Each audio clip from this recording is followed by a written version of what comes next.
ఐదు రాష్ట్రాల ఫలితాల్లో కూడా పూర్తి స్థాయిలో బీజేపీ అయితే పశ్చిమ బెంగాల్ పూర్తిగా అయితే ఘన విజయం సాధించిన పరిస్థితి. దీని గురించి మనతో మాట్లాడుకు ఆంధ్రప్రదేశ్ రాష్ట్ర వైద్య శాఖ మంత్రి సత్యకుమార్ యాదవ్ గారు. సార్, ఏదైతే గత 15 ఏళ్ళు ఎదురు చూస్తున్న పశ్చిమ బెంగాల్ సీట్లు ఏదైతే సాధించాలని ఉందో అది ఇవాళ జరిగింది. ఇది ఒక సమర్థ నాయకత్వానికి, అభివృద్ధికి, సంక్షేమానికి ప్రజలు వేసిన పెద్దపీట. ఒక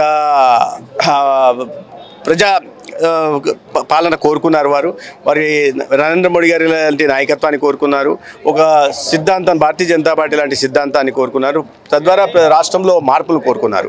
ఇన్నాళ్ళు కొనసాగిన ఆటవిక పాలన నుంచి విముక్తి కోరుకున్నారు. ఇతర రాష్ట్రాలు ఏ రకంగా ఎన్డీఏ ప్రభుత్వాలు కేంద్రంలో రాష్ట్రంలో ఉన్నాయో, ఏ రకంగా అక్కడ అభివృద్ధి జరుగుతుందో, ఏ రకంగా అక్కడ ప్రజల జీవితాల్లో వెలుగులు నిండుతున్నాయో అవి కూడా తమ రాష్ట్రంలో రావాలని అనుకున్నారు. అయితే అనేక సంవత్సరాల పాటు ప్రజలను మభ్యపెడుతూ ఎమోషనల్ ఇష్యూస్ తీసుకొస్తూ అధికారంలోకి వచ్చిన మమతా బెనర్జీ గారు ఇవాళ ఆమె ప్రజలకు కల్పించిన భ్రమలు తొలగిపోయి ఆమె ఇన్నాళ్ళు చేసిన మోసం బట్టబయలై ప్రజలు ఒక ప్రజా పాలన కోరుకున్నారు. ఆ ప్రజాపాలన ఇవాళ భారతీయ జనతా పార్టీ రూపంలో వెస్ట్ బెంగాల్ రాష్ట్రంలో వచ్చింది. ముఖ్యంగా తమిళనాడులో చూసుకుంటే కూడా పొత్తులతో ముందుకెళ్ళిన పరిస్థితి బీజేపీ పార్టీ. దానికి కొన్ని సీట్లు కూడా ఇప్పటికీ కైవసం చేసుకున్నారు. దీని ఎలా చూడండి.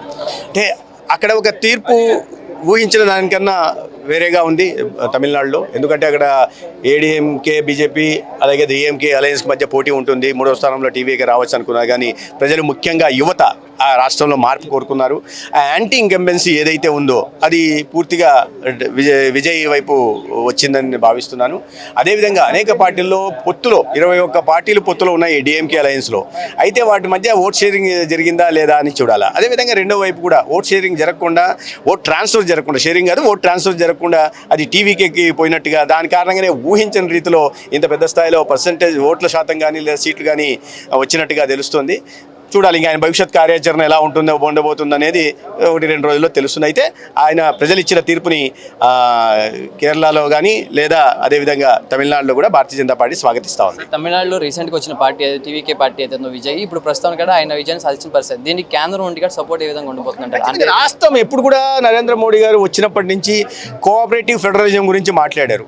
ఏ రాష్ట్రానికి కూడా ఏ పార్టీ అధికారంలో ఉందనే విషయాన్ని పరిగణలోకి తీసుకోకుండా, ఎటువంటి వివక్ష లేకుండా అన్ని రాష్ట్రాలకు న్యాయం చేసే దిశగా పోతా ఉన్నారు. నేను ఉదాహరణకి చెప్పాలంటే 2004-2014 మధ్య డిఎంకే పార్టీ పైన యూపీఏ పాలనలో ఉన్నింది. కానీ ఆనాడు రాష్ట్రానికి వచ్చింది సెంట్రల్ ట్యాక్సెస్ కానీ డివల్యూషన్ ఆఫ్ ఫండ్స్ కింద కేవలం 97,000 కోట్లు మాత్రమే వస్తే, అదే 14 నుంచి 24 మధ్య నరేంద్ర మోడీ గారు ప్రధానమంత్రిగా ఉన్నప్పుడు ఆ 10 సంవత్సరాల కాలంలో 97,000 వస్తే, అదే 10 సంవత్సరాల కాలంలో 4.5 లక్షల కోట్లు రాష్ట్రానికి పోయాయి. దాన్ని బట్టి మనం అర్థం చేసుకోవాల్సింది ఏంటంటే, ఈ రాజకీయాలు అనేది కేవలం ఎన్నికల సమయంలో చేస్తాం.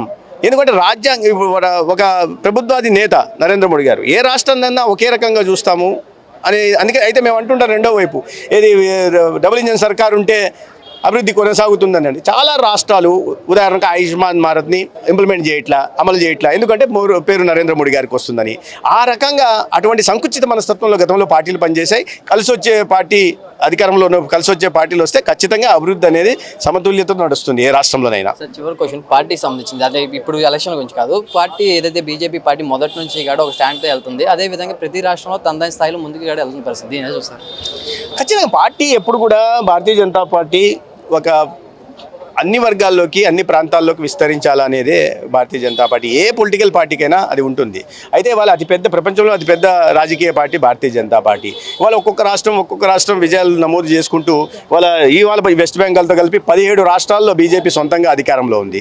ఇంకో 5 రాష్ట్రాలు, మొత్తం 23 రాష్ట్రాల్లో 23 రాష్ట్రాల్లో ఎన్డీఏ, అంటే 6 రాష్ట్రాలు ఎన్డీఏ, 17 రాష్ట్రాలు సొంతంగా బీజేపీ, ఇన్ని రాష్ట్రాల్లో అధికారంలో ఉంది. దీని లక్ష్యం ఒకటే, అవినీతి రహిత పాలన అందించడం, ప్రజలకు అందరికీ అభివృద్ధి సంక్షేమ పథకాల ఫలాలు అందించడం. భారతదేశం ఎక్కడో 5వ స్థానంలో కునారీలు పోతూ ఉంటే, ఫ్రెజైల్ 5గా ఉంటుంటే 11వ స్థానంలో కునారెళ్ళిపోతుంటే, దాన్ని ఇవాళ 10 సంవత్సరాల కాలంలోనే సమర్థ నాయకత్వంతో, అవుట్ ఆఫ్ బాక్స్ ఐడియాస్తో ప్రపంచంలోని 4వ పెద్ద ఆర్థిక వ్యవస్థగా రూపొందించింది. మన గతించిన పునర్వైభవం ఏదుందో భారతదేశం అంటే విశ్వగురువుగా, దాన్ని మళ్ళీ పునర్వైభవాన్ని సాధించడమే భారతీయ జనతా పార్టీ లక్ష్యం. విషయమే చూసుకుంటే కనుక ఈ 5 రాష్ట్రాల ఫలితాలకు సంబంధించి ఏదైతే వెస్ట్ బెంగాల్ ఉందో, వెస్ట్ బెంగాల్లో ఒక గత ప్రభుత్వాన్ని కాదని కూడా ఈసారి ప్రభుత్వం మారాలని ఒక ఇతర ప్రజలందరూ కూడా భారతీయ జనతా పార్టీకి అది ఓట్లేసి ప్రభుత్వం గెలిపించుకుందని చెప్తున్నారు. మరోవైపు టీవీకే పార్టీ ఏదైతే ఉందో తమిళనాడులో కూడా ఇటు బీజేపీ పార్టీ అది కూడా కూటమి పొత్తులతో అయితే ముందుకెళ్ళినా సరే ఇప్పుడు అసెంబ్లీ స్థానాల్లో అయితే అడుగు పెట్టబోతున్నాం. అదేవిధంగా టీవీకి సంబంధించిన విజయ్ ఎవరైతే ఉన్నారో, విజయ్ ఇక్కడ కేంద్రం నుండి ఎప్పటికీ సపోర్ట్ కూడా ఉంటుందని చెప్తున్న పరిస్థితి ఉంది. కెమెరామెన్ మహేష్తో శివకుమార్, విజయవాడ నుంచి జీ తెలుగు.